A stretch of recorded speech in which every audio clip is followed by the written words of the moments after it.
joining us this morning, believe it or not, all the way from Canada, to be exact, in Kingston, Ontario.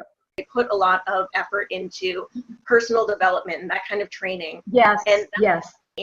Right back into law of attraction. And it was funny though, because the first 2 to 3 years that I was a network marketer, I was like, nah, I don't need to read that kind of stuff. I already understand law of attraction. I grew up with that. I'm good.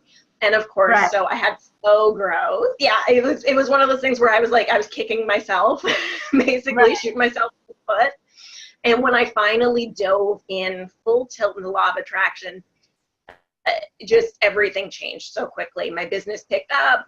We got out of a bad situation. And of course, life's like this. It keeps throwing you things until you get the lessons. So what happened was my husband had been working full time and then he got laid off. And I wasn't making enough to cover our bills to be able to pay the mortgage and that kind of thing. So I was like, I've got nothing else. We either lose the house or maybe this law of attraction is going to work if I go all in. And I did, and within 6 months, our lives had completely changed. We ended up being able to buy a better house. We ended up having more money than we'd ever had before, getting into investments and all this crazy stuff. Just a blink of an eye.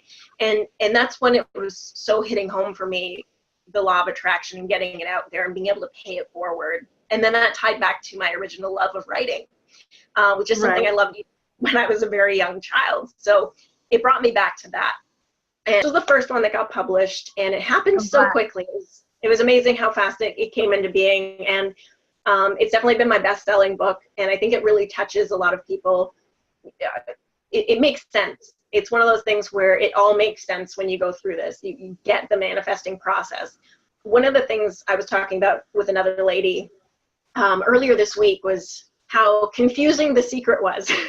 When we watched that film, if you watched it, it was amazing, but it left you with almost more questions. Second one in the manifesting series, this one kind of, I wrote with the entrepreneur in mind, or with the person who really wants to change their life, who's not happy with the status quo. Now, having said entrepreneur, not everybody's built to be an entrepreneur, and I totally get that.